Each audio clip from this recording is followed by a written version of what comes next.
Hi అండి, అందరికీ నమస్కారం అండి ఫ్రెండ్స్. ఇక ఉద్యోగులకు, పెన్షనర్లకు కేంద్రం శుభవార్త. ఇక భారీగా పెరగనున్న జీతాలు, పెన్షన్లు. ఇక ఇందుకు సంబంధించిన వివరాలు వీడియోలో తెలుసుకుందాం. వీడియో పూర్తి వరకు చూడండి ఫ్రెండ్స్. అప్పుడే మనకి పూర్తి సమాచారం అయితే తెలుస్తుంది. అలాగనే లైక్ చేసి ఇలాంటి ముఖ్యమైన అప్డేట్స్ కోసం మన ఛానల్ని ఇప్పుడే సబ్స్క్రైబ్ అయితే చేసి ఫాలో చేయండి ఫ్రెండ్స్. ఇక లేట్ చేయకుండా టాపిక్లోకి వెళ్ళిపోదాము. ఇక 8వ వేతన సంఘంపై ప్రభుత్వం బిగ్ అప్డేట్ అయితే ఇచ్చింది. 8వ వేతన సంఘం రిపోర్టు సమర్పణ గడువు, ఫిట్మెంట్ ఫ్యాక్టరు, బకాయిల వివరాలను కేంద్ర ప్రభుత్వం రాజ్యసభలో వెల్లడించింది. ఇక కేంద్ర ప్రభుత్వ ఉద్యోగులు అలాగనే పెన్షనర్లు ఎప్పుడెప్పుడు అని ఎదురు చూస్తున్న 8వ వేతన సంఘం ఏర్పాటు, రిపోర్టు సమర్పణ అలాగనే ఫిట్మెంట్ ఫ్యాక్టర్పై కేంద్ర ప్రభుత్వం పార్లమెంటులో అత్యంత కీలకమైన సమాచారాన్ని వెల్లడించింది. రాజ్యసభలో అడిగిన ఒక ప్రశ్నకు సమాధానంగా కేంద్ర మంత్రి పంకజ్ చౌదరి పలు విషయాలను స్పష్టం చేశారు. 8వ వేతన సంఘం తన తుది రిపోర్టు 3 మే 2027 నాటికి సమర్పించనుందని ఆయన తెలిపారు.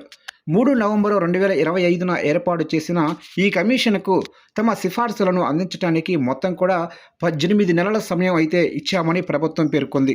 ఇక 8వ వేతన సంఘం తన తుది రిపోర్టును మే 2027లో సమర్పించినప్పటికీ నూతన వేతన సిఫార్సులు మాత్రం 1 జనవరి 2026 నుంచే అమల్లోకి వస్తాయి. భారతదేశంలో ప్రతి 10 సంవత్సరాలకు ఒక్కసారి కొత్త వేతన సంఘం సిఫార్సులు అమల్లోకి వస్తాయి. 7వ వేతన సంఘం 1 జనవరి 2016 నుంచి అమల్లోకి వచ్చినందున నియమాల ప్రకారం 8వ వేతన సంఘం కూడా 1 జనవరి 2026 నుంచే వర్తిస్తుంది. ఇక రిపోర్టు వచ్చిన తర్వాత కేంద్ర ప్రభుత్వం దానిని పరిశీలించి ఆమోదం తెలిపేందుకు మరికొన్ని నెలల సమయం పడుతుంది. అందువల్ల జనవరి 2026 నుంచి కొత్త నిబంధనలు అమల్లోకి వచ్చే వరకు మధ్యలో ఉన్న కాలానికి సంబంధించిన పెంచిన జీతభత్యాల మొత్తాన్ని కూడా ఉద్యోగులకు, పెన్షనర్లకు ఒకేసారి ఎరియర్స్ రూపంలో చెల్లిస్తారు. అంటే ఉద్యోగులకు దాదాపు 16 నుంచి 18 నెలల భారీ ఎరియర్స్ లభించే అవకాశం అయితే ఉంది. ఇక గతంలో 7వ వేతన సంఘం ఫిబ్రవరి 2014లో ఏర్పాటయ్యి నవంబర్ 15లో తన రిపోర్టును సమర్పించింది. ప్రభుత్వం దీనిని జూన్ 2016లో ఆమోదం తెలిపినప్పటికీ ఉద్యోగులకు 1 జనవరి 2016 పూర్వ తేదీ నుంచే లబ్ధి చేకూర్చారు. అంటే అప్పట్లో కేంద్ర ఉద్యోగులకు మొత్తం 7 నెలల బకాయిలను ప్రభుత్వం చెల్లించింది. ఇక కొత్త వేతన సంఘంలో అందరి దృష్టిని ఆకర్షిస్తున్న అంశం ఫిట్మెంట్ ఫ్యాక్టర్. కొత్త వేతన సంఘం సిఫార్సులను అమలు చేసేటప్పుడు కేంద్ర ఉద్యోగుల ప్రాథమిక వేతనాన్ని సవరించడానికి ఉపయోగించే గుణాంకాన్నే ఫిట్మెంట్ ఫ్యాక్టర్ అంటారు. ఇది జీతం, పెన్షన్, రిటైర్మెంట్ ప్రయోజనాలను నేరుగా ప్రభావితం చేస్తుంది. ఇక ఉద్యోగ సంఘాలు ఈసారి 3.68 ఫిట్మెంట్ ఫ్యాక్టర్ కావాలని డిమాండ్ చేస్తున్నాయి. మరికొన్ని సంఘాలు 3.0 నుండి 3.5 మధ్య ఉండాలని సూచించాయి.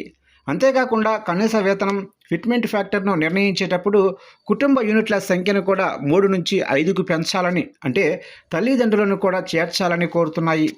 ఈ డిమాండ్లపై రాజ్యసభ ఎంపీ జవేద్ అలీ ఖాన్ అడిగిన ప్రశ్నకు మంత్రి సమాధానమిస్తూ 8వ వేతన సంఘం ఒక స్వతంత్ర సంస్థ అని, అది తన సొంత పని విధానాన్ని తాను నిర్ణయించుకుంటుందని చెప్పారు. తమ అంతర్గత చర్చలు లేదా సంప్రదింపుల పురోగతి గురించి ప్రభుత్వానికి ఎప్పటికప్పుడు అప్డేట్స్ ఇవ్వాల్సిన అవసరం కమిషన్ నిబంధనల్లో లేదని, అందుకే ఈ డిమాండ్లపై కమిషన్ ఏ నిర్ణయం తీసుకుంటుందో తమ వద్ద ప్రస్తుతానికి వివరాలు లేవని తెలిపారు.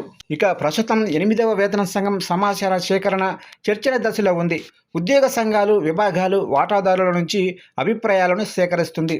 ఇక ఢిల్లీలో ఆగస్టు 7, 8 తేదీల్లో రిపోర్టులు ఇవ్వని సంఘాలతో సమావేశాలు జరగనున్నాయి. దీనికోసం అపాయింట్మెంట్ గడువును 31 జూలై 2026 వరకు నిర్ణయించారు. ఇక కేంద్ర మంత్రిత్వ శాఖలు, డిపార్ట్మెంట్లు తమ డేటాను కమిషన్ పోర్టల్లో అప్డేట్ చేయడానికి చివరి తేదీని 31 జూలై 2026కు పొడిగించిన సంగతి తెలిసిందే.